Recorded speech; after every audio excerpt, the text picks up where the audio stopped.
Et c'est donc dans un contexte sanitaire très tendu que les fêtes de fin d'année vont se dérouler. Le Conseil scientifique a lancé un appel pour les réveillons de Noël et du jour de l'an. Que recommande-t-il pour les réunions familiales? Doit-on d'ores et déjà changer nos habitudes? On fait le point ce soir avec vous, Vicky Bogart. Quelles sont les recommandations donc du Conseil scientifique pour ces réunions familiales qui approchent à grands pas?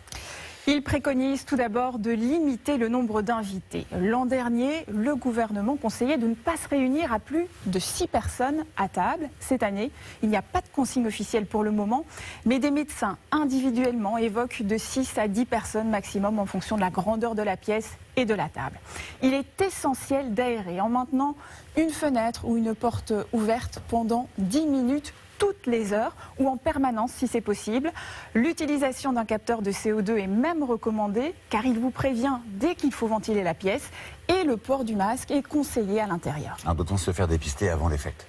Oui, c'est vivement recommandé par le Conseil scientifique de pratiquer un test antigénique la veille en pharmacie ou un autotest le jour de l'événement, et ce, même si on a un parcours vaccinal complet. Il suggère d'ailleurs aux organisateurs des festivités de mettre ces autotests à disposition de leurs invités, c'est 5 € l'unité.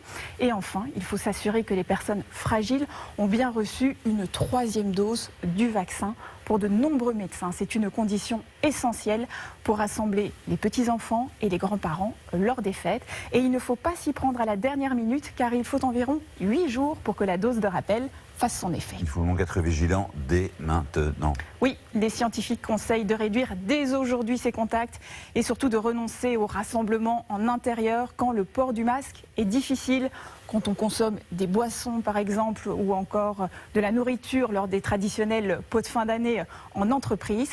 Et que ce soit dans des réunions publiques ou privées, il ne faut pas oublier tous les fondamentaux. Se laver les mains, se saluer de loin ou encore éternuer dans son coude, tous les gestes barrières. On le rappellera jamais assez. Merci beaucoup, Vicky.